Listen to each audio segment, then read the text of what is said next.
Bonjour à tous, bienvenue sur la chaîne Les Afropreneurs et bienvenue pour ce premier épisode de podcast. Aujourd'hui, notre première invitée est une femme super exceptionnelle, magnifique. Elle est au service des autres femmes, elle a le cœur sur la main. C'est une femme qui a créé une entreprise qui est au service des autres. Elle va nous parler de son parcours, de ses motivations et surtout, elle va vous encourager, vous, à vous lancer dans vos rêves. Alors, on découvre tout de suite qui est notre invitée du jour. Alors, bonjour Pamela. Bonjour. Ravie, on est vraiment très contente que tu aies accepté de nous donner de ton temps pour parler de ton parcours par rapport au niveau professionnel, mais aussi à l'entrepreneuriat. Alors, pour celles qui nous regardent, est-ce que tu peux te présenter? Merci beaucoup Emma pour ton temps également. Je m'appelle Pamela Yenga Yenge. Je suis burundo-canadienne. Ça va faire 6 ans que je réside au Canada. Je suis immigrante et je suis passionnée par l'entrepreneuriat et je suis également responsable ou dirigeante de la boîte qui s'appelle Innoviang Entrepreneuriat Féminin au Canada. Mais je suis également employée dans une ONG internationale, Plan International Canada, et je suis gestionnaire de programmes, principalement des projets en Afrique. Voilà, je pense que c'est ça. Ok, mais Ouais. tu as vraiment plusieurs casquettes, mais on va revenir dessus. Donc, tu es entrepreneur et tu es salarié en même temps. Ouais. Juste un peu plus en détail par rapport à ton parcours au niveau scolaire. Tu as fait quoi comme études ou des choses comme ça? Ouais, ok, donc je détiens une maîtrise en gestion de projet obtenue à l'Université de Barcelone. Et j'ai également une licence en relations publiques et gestion des médias en Ouganda. Donc j'ai fait un parcours assez pas typique, je dirais. Donc en Afrique, en Europe et maintenant en Amérique du Nord. Donc Super, super. ouais, c'est ça. Et oui, j'ai toujours travaillé dans le domaine du développement international et en accompagnant les jeunes surtout et les femmes pour des projets d'autonomisation économique. Et voilà quoi. Je pense que globalement, c'est ça dans mes 15 ans maintenant de carrière. J'ai toujours été dans le domaine du développement international et développement communautaire. Ouais. Ok, mais c'est un très beau parcours qui est très éclectique. Là, comme en fait tu l'as dit, t'es allé partout, t'es allé sur 3 continents et on va en apprendre plus. Alors, par rapport à l'entrepreneuriat, donc tu as mentionné que tu diriges Innov Young, entrepreneuriat féminin. On voit ici les affiches. Est-ce que tu peux nous en dire plus sur ça déjà par rapport au nom de l'entreprise? Oui, intéressant. Alors, je reçois beaucoup cette question, d'où vient l'origine de Innoviang. Comme vous allez sûrement le deviner, Yang, c'est la moitié de mon nom, Yenga Yenge, donc c'est abrégé. Innov, donc c'est comme, je dirais, une motivation à moi-même d'innover. Donc, c'est comme ça que l'objectif ou bien l'ambition de créer Innoviang, je voulais vraiment créer. J'étais dans une période de maternité, je dirais. J'étais en congé de maternité. Et comme vous le savez, ici au Canada, on a vraiment tout le temps d'être à la maison avec l'enfant et tout.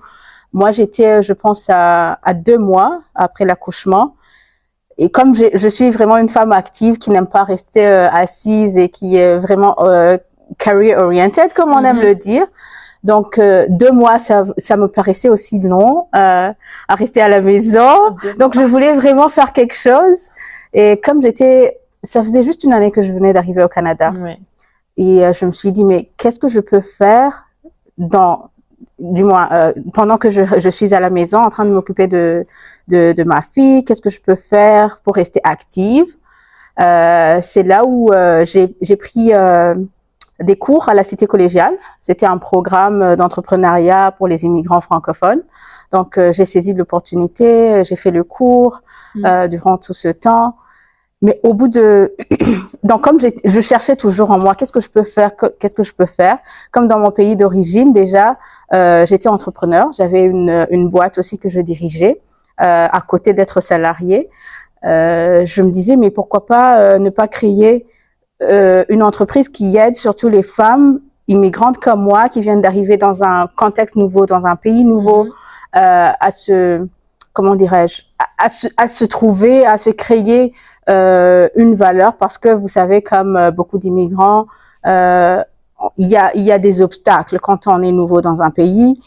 Des fois les diplômes ne sont pas reconnus et on se retrouve en train de faire des jobs auxquels on est vraiment comment dirais-je pas destiné à faire à cause de la non reconnaissance des diplômes, etc.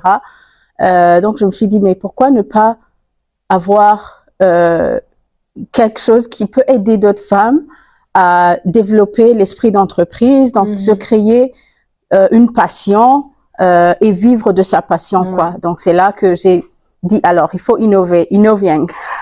Donc c'est comme ça que l'idée est venue en lançant. Donc pour promouvoir l'entrepreneuriat féminin, des femmes qui veulent rester actives comme moi, on offre des, je dirais, des formations, des coachings et l'accès au financement. Je pense que j'ai répondu, d'où l'idée de Innoviang. Ouais, non, mais c'est vraiment beau de voir que c'est pendant ton congé maternité que cette idée, elle est sortie de ta tête. Et puis moi aussi, je suis très active. J'aime pas quand tu restes à la maison, oui, t'es avec ton bébé, tu l'aimes et tout ça, mais tu te dis, mais qu'est-ce que j'ai envie, enfin, j'ai envie de bouger là. J'ai du temps, j'aime mon bébé, mais j'ai du temps. Donc, qu'est-ce que je vais faire de ce temps-là? Donc, c'est comme ça qu'est arrivé ce projet. Est-ce qu'Innoviang, donc tu l'as dit, c'est pour les femmes, pour les immigrantes, les nouvelles arrivantes.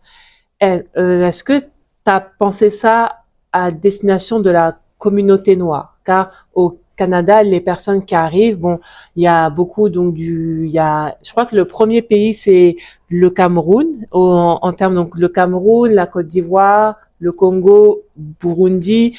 Est-ce que tu as pensé ça directement vers la communauté noire ou lorsque tu dis immigrante, t'ouvres à tout? Oui, c'est une bonne question. Moi, je pensais plutôt plus aux personnes racisées ou, comme vous savez, on est souvent marginalisé quand on arrive dans un pays nouveau.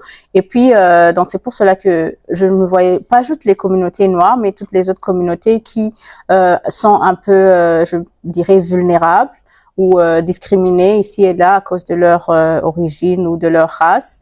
Donc c'est ça l'objectif premier d'inclure toutes les communautés immigrantes ou racisées, quelque chose comme ça, ouais. Okay. Et par rapport aux femmes donc qui font partie de ton programme, c'est quoi les profils?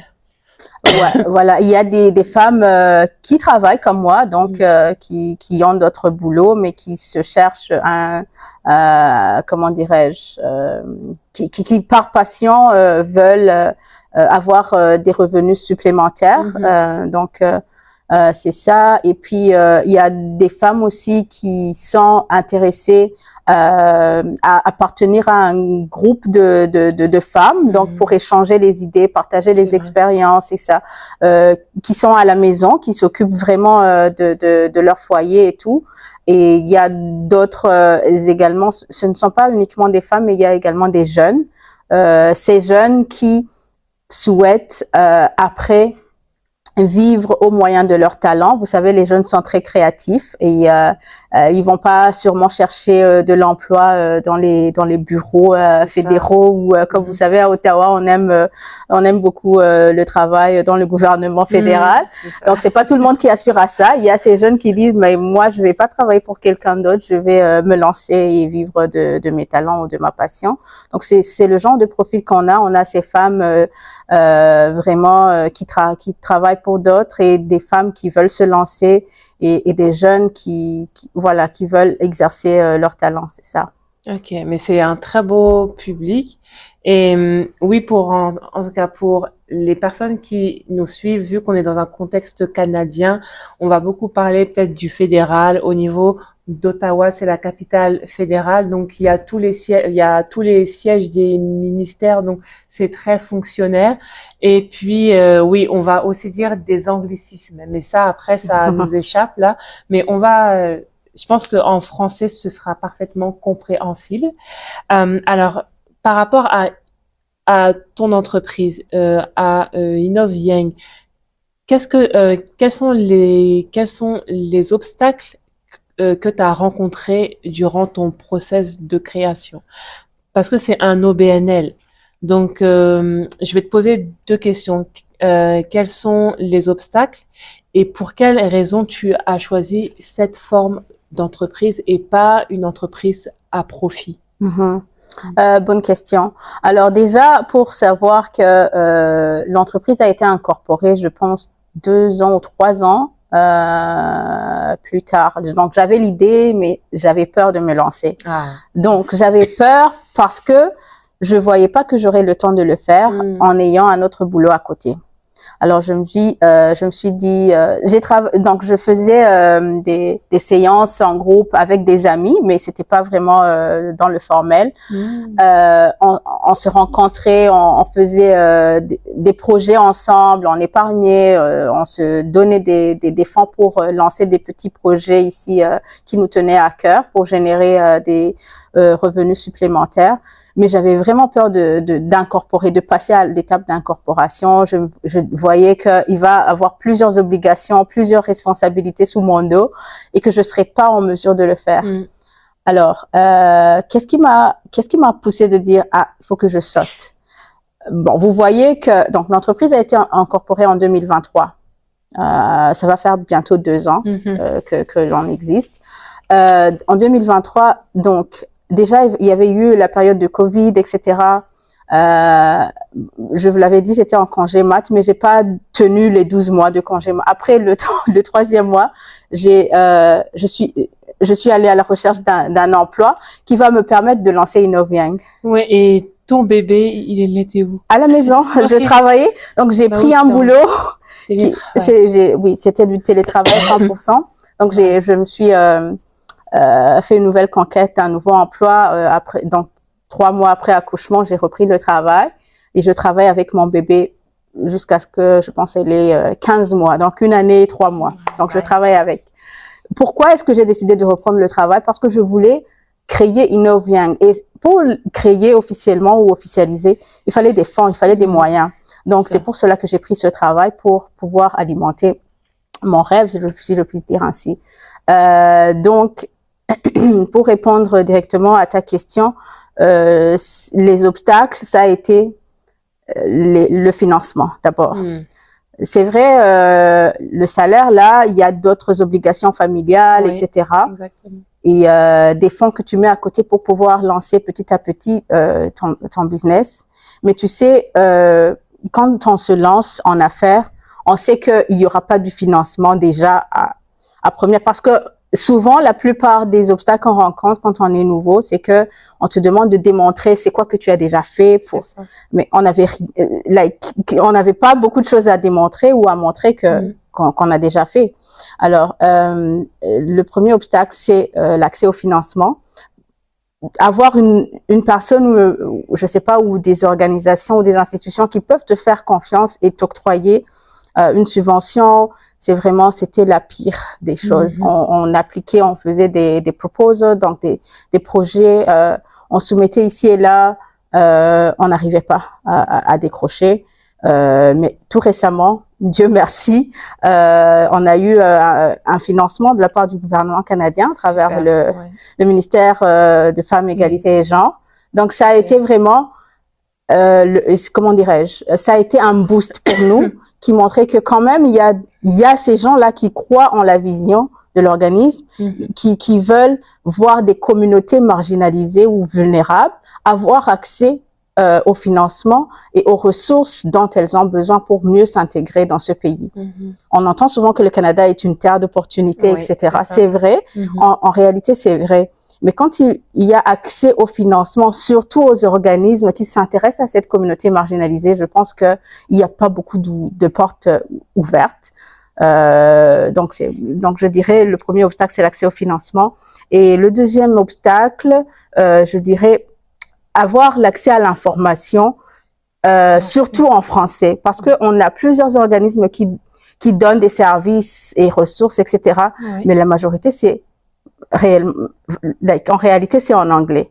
Les ressources sont disponibles en anglais, alors que la plupart des immigrants, comme je l'ai dit, racisés, et la majorité des personnes auxquelles moi je côtoyais étaient francophones.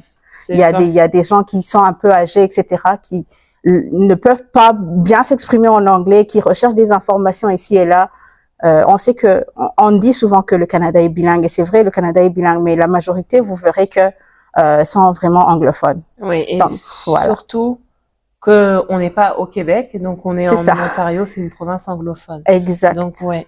Donc, c'est ça le focus. On s'est dit, ben nous, on va se focaliser sur les personnes francophones. Donc, développer la francophonie quelque part. Voilà, c'est ça. Donc, accès aux ressources en français, c'était aussi un des obstacles. La deuxième question, la forme juridique de l'organisation, parce qu'on veut redonner à la communauté. Donc, c'est vraiment un organisme à but non lucratif. On veut pas. Bon, c'est vrai. Des fois, moi-même, j'y crois pas en termes de non for profit. Quelque part, il faut des fonds pour faire marcher la boîte. Hein, on veut des profits. Là, je le dis sincèrement. C'est pas du profit qu'on met en avant. Ça. On veut servir la communauté, mais il y a également quelque part du profit pour pouvoir développer de nouveaux programmes, etc. Donc, mais c'est pas le profit qui vient en avant, c'est le service à la communauté qui vient en premier. Et est-ce que dans le cadre du fait que tu es non-profit, est-ce que tu as l'intention de faire payer, peut-être plus tard, on va en parler après, mais tu peux faire payer comme certaines des activités et tout ça pour que ton organisme vive en fait, pour qu'il y ait de l'argent qui rentre et ne pas forcément dépendre que des subventions. Si par exemple toi tu fais payer, comment tu penses que la communauté à qui tu t'adresses, elle va réagir?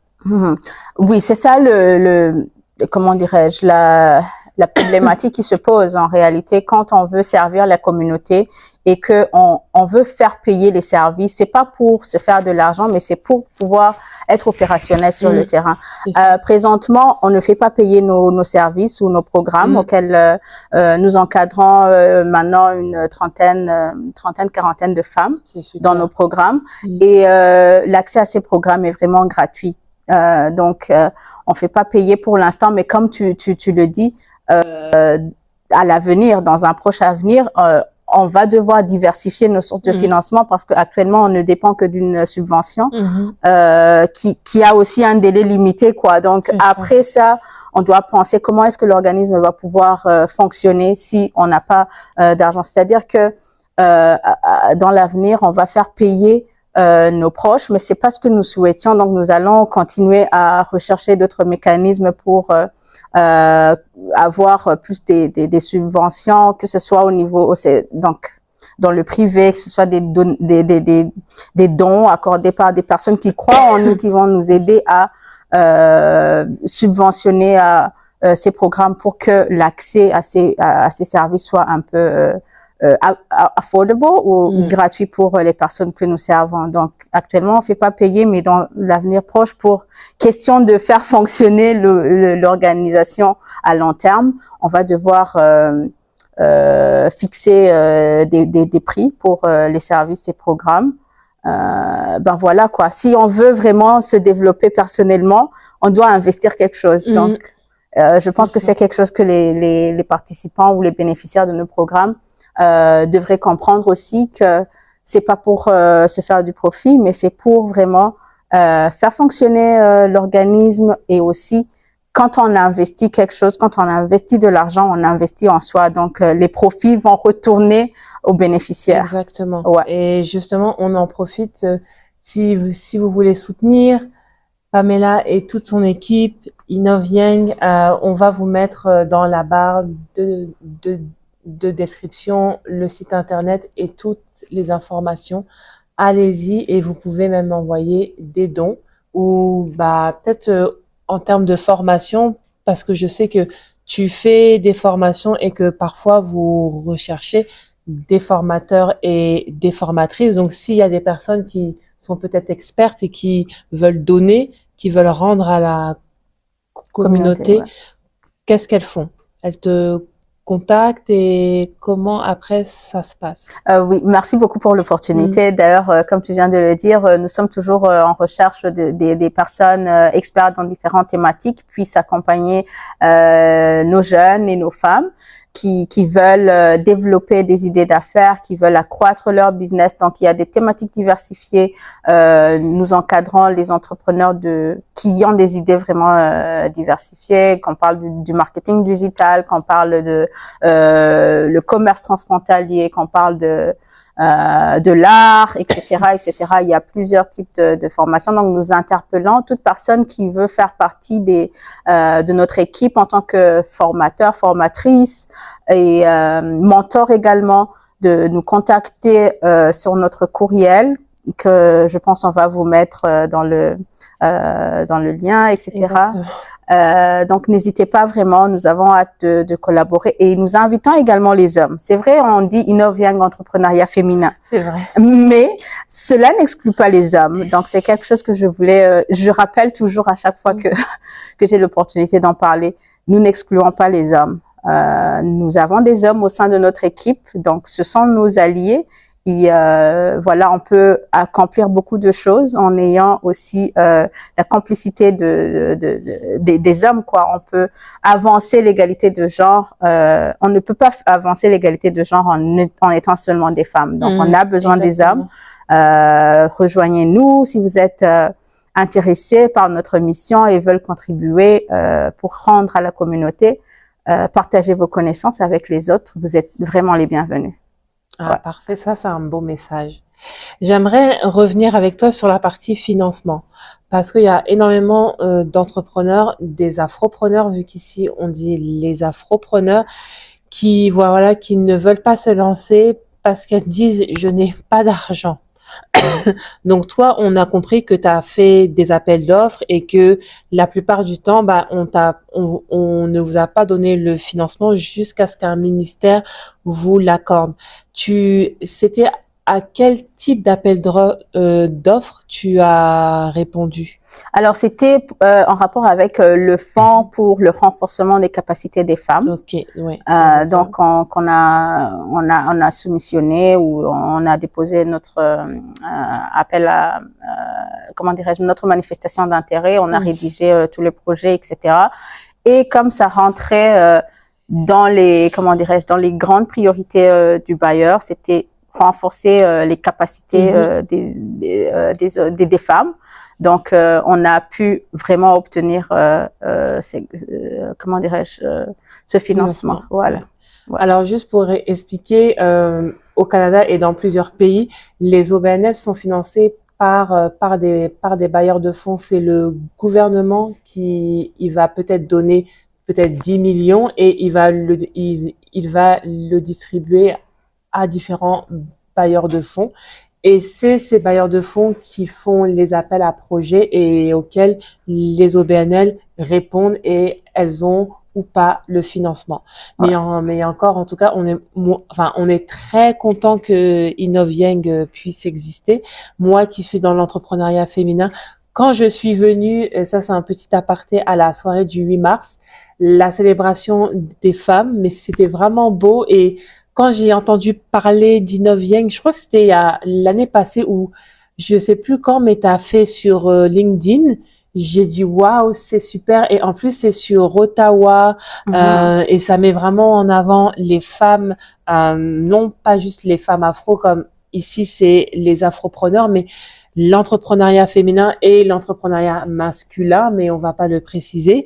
Mais c'est moi en tout cas je trouve que c'est une superbe mission que tu donnes, et C'est quoi ta vision par rapport à ça? Tu t'as mentionné que après vous allez diversifier vos revenus, mais où est-ce que tu vois Innovieng dans 5 ans, dans 10 ans?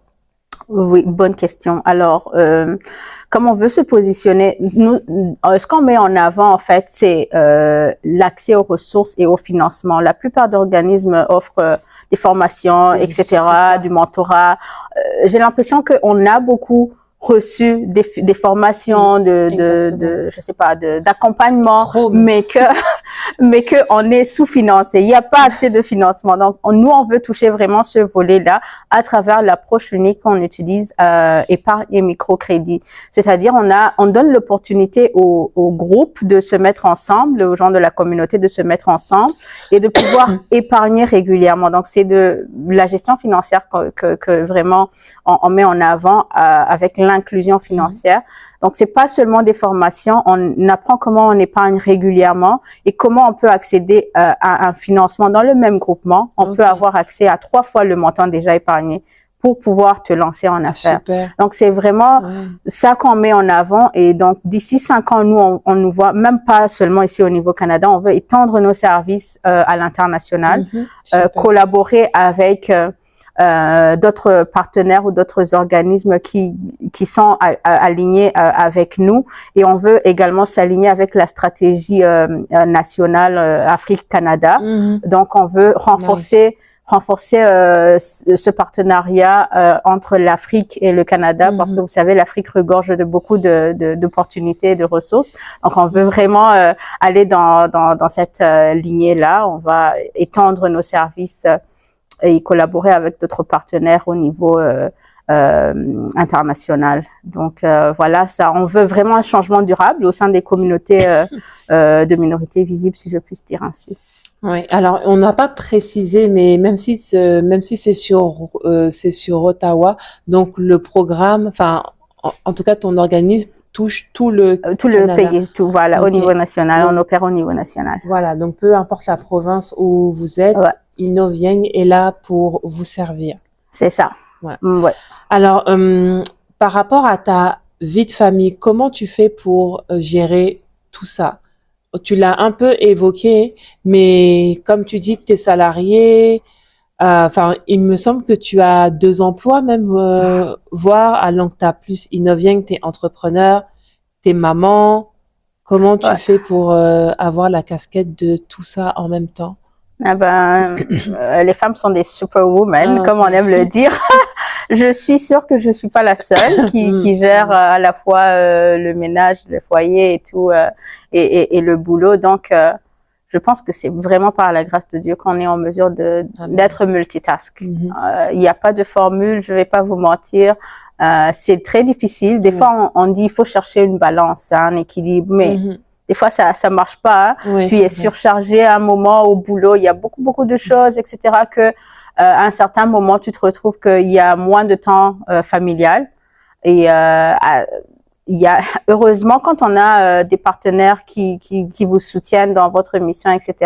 Donc c'est vraiment un point fort ou un bonus que tu as qui te permet de faire le travail aisément. Et donc je remercie vraiment mon partenaire qui m'accompagne, qui m'aide à prendre des fois plusieurs charges au même moment. Mais donc trouver un équilibre, c'est vraiment pas facile et c'est pas toujours le cas. Des fois, c'est comme si tu as une balance, c'est pas bien équilibré. Donc ça demande de l'organisation, je sais. Mais des fois, on perd la boussole. On perd la boussole. Il y a des enfants qui ont besoin de l'attention. Il y a le boulot qui t'appelle. Il y a, je sais pas, tu dois cuisiner, tu dois faire le ménage. Faut gérer la maison. Tu dois gérer les amis. Tu dois gérer beaucoup de choses au même moment. Et toi, tu n'as pas le temps. Tu y es comme ça. Surtout moi mon mari, des fois, il me reproche, me dit, mais arrête de travailler, il est 21h, tu es toujours sur le travail, quand est-ce que tu vas avoir le temps de te reposer? C'est ça. Donc, il faut vraiment des systèmes de soutien autour de toi qui puissent te comprendre et savoir que c'est pas toujours le cas. Donc, il y a des moments où tu as le temps de te détendre c'est ça. Et d'autres moments où tu n'en as pas. Donc, Il n'y a pas de formule, je vais pas vous mentir. Je sais pas, j'ai entendu beaucoup de motivation speakers qui disent il faut trouver un bon équilibre, il faut s'organiser, il faut faire ça et ça et ça. Mais en théorie, ça marche, mais en pratique, c'est autre chose. Oui, c'est vraiment, c'est assez compliqué. Ouais. Et est-ce que tu prévois comme tu vas arrêter d'être salarié pour te rémunérer avec ton entreprise? C'est l'objectif, hein. Ouais. Vous voyez la crise, avec la crise actuelle économique, tu sais, on peut t'appeler pour te dire que ton emploi est fini et tu vas dans la rue, en fait. Il faut prévoir à l'avance. Moi, je prépare ma voie de sortie pour être entrepreneur 100%, donc ne pas dépendre du salaire de mon employé et de mon employeur.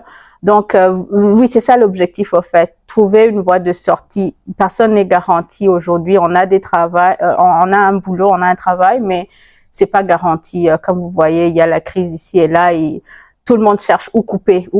Donc, tu te réveilles un matin, tu reçois un courriel, bon, ton travail a été supprimé. Tu fais quoi? C'est ça. Il faut se préparer à l'avance, d'où j'invite les autres personnes aussi. Si vous avez toujours votre boulot, vous avez de la chance, gardez-le, c'est bien, mais ayez un plan B. Qu'est-ce que vous pouvez faire qui va faire que si demain on vous enlève votre emploi, quoi, comment est-ce que vous allez vivre? Donc, il faut avoir un plan B. Savoir vivre de son talent. Moi, j'aime dire, il faut trouver, essaie de chercher en toi, qu'est-ce que tu aimes, qu'est-ce qui te passionne. Est-ce que c'est de la peinture, est-ce que c'est, je sais pas, c'est ouvrir un cabinet de consultant, je sais pas, tu as des connaissances que tu aimerais partager avec d'autres. Essaie de faire de ta passion quelque chose qui peut te faire vivre. Donc voilà quoi. Donc ta passion, c'est l'entrepreneuriat?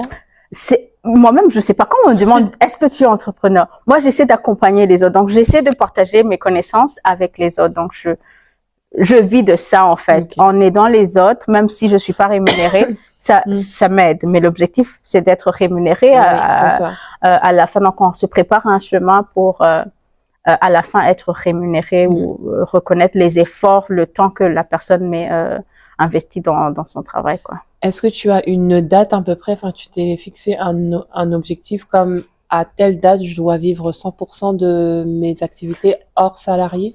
Alors je pense que ce sera l'année prochaine, 2026. Ouais, vers fin de l'année prochaine 2026. Ouais. Mais c'est vraiment très important ce que tu dis parce que c'est pas que juste pour le Canada. Bon, après nous on est dans un contexte d'Amérique du Nord où l'emploi, même si c'est impermanent, et on a 2 semaines de préavis, donc ou même des fois on a un peu plus. Là, moi je connais des gens qui sont au fédéral, donc fonctionnaires avec avec tout le package que ça offre en avantages sociaux, et avec les coupures de budget, on leur a dit début janvier au 31 mars là, c'est fini. Donc c'est des gens qui se sont retrouvés sans emploi. Bon, ils avaient entre guillemets du temps pour aller chercher un autre, mais comme tu dis, c'est là où tu te poses la question, où tu te dis mais je dépends que trop de mon salaire. C'est trop de mon salaire, je dois trouver une autre source de revenus. Alors on arrive bientôt à la fin de cette interview. C'est un podcast vidéo. Tu es la première invitée, Pamela.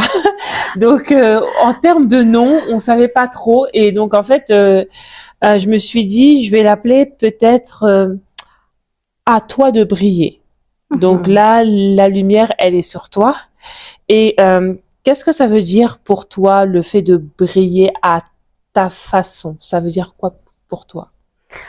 Ok, quel honneur d'avoir été la première à être invitée. Alors, briller pour moi, ça veut dire quoi? Ça veut dire être soi, ne pas chercher à imiter ou vivre une vie ou se donner une autre personnalité autre que celle que tu y es, quoi.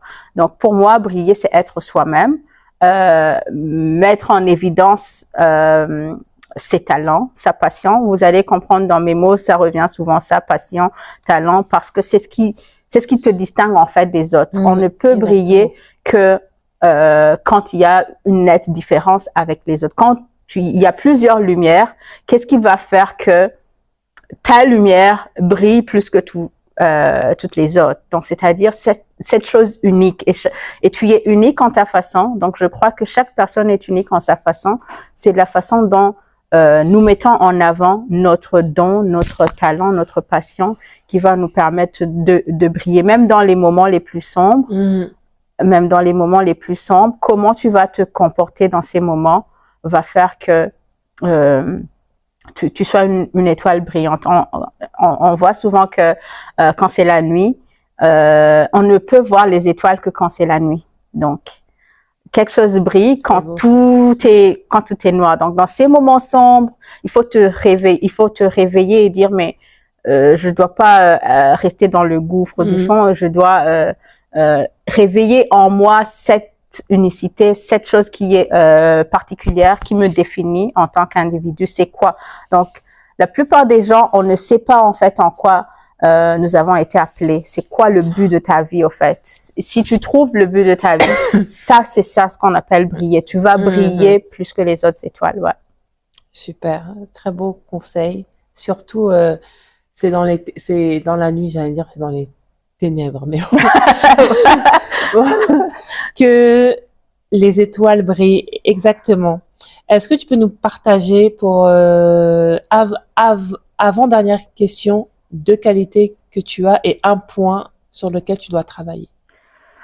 Ben, c'est difficile de se taper des qualités. Ben, je sais pas.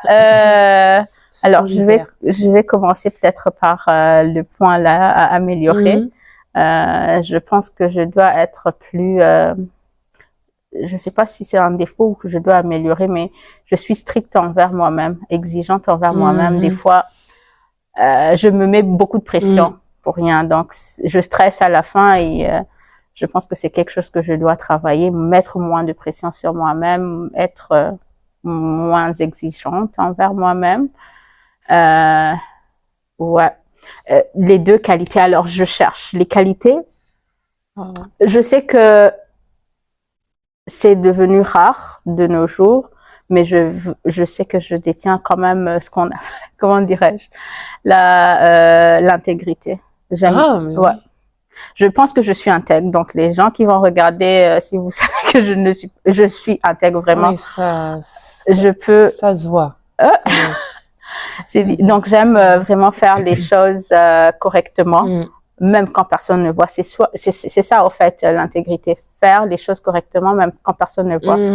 On a tendance, avec l'ère des réseaux sociaux, on veut faire tout pour plaire ou pour faire en sorte qu'on est populaire ou quoi. Mais vraiment, moi, je trouve que il faut être intègre avec soi-même et c'est ce qui va rendre plus fort même l'image que tu crées dehors. Donc, qualité, je suis intègre.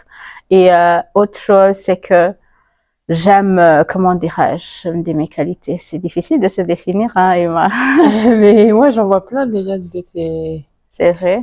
Bah, t'as vraiment le cœur sur la main. Pour aller faire Innov Yang, il faut avoir le cœur sur la main pour aller vraiment redonner à la communauté et partir en OBNL, là, tu vois. J'aime vraiment travailler pour le bien des autres. Donc, je dirais que oui, je me donne pour les autres. Ouais.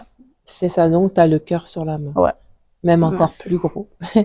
Et dernière question, donc, à une femme qui hésite, qui souhaite se lancer, parce qu'on sait qu'il y a beaucoup de personnes qui veulent se lancer en entrepreneuriat et il y a un adage qui dit que l'endroit le plus riche sur Terre, c'est le cimetière, parce qu'il y a beaucoup de rêves qui sont enterrés.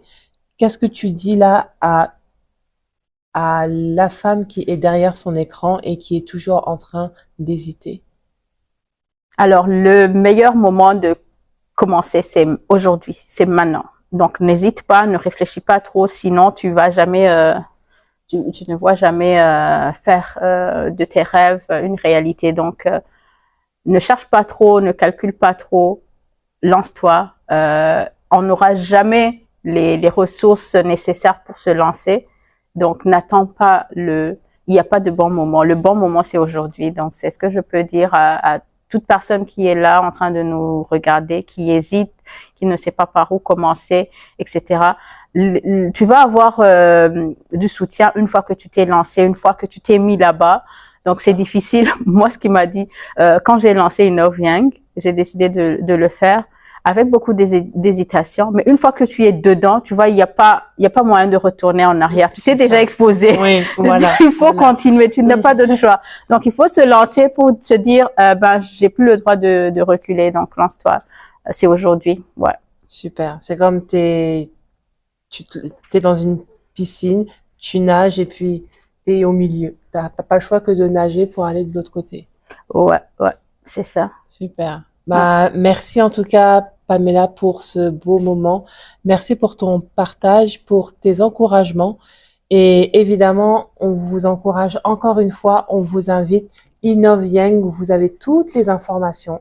Donc, allez soutenir l'organisme. Et si tu es une femme et que tu es au Canada et que tu souhaites te lancer en entrepreneuriat et que tu cherches de l'accompagnement, mais aussi des possibilités de financement, Innov Young est là pour t'accompagner.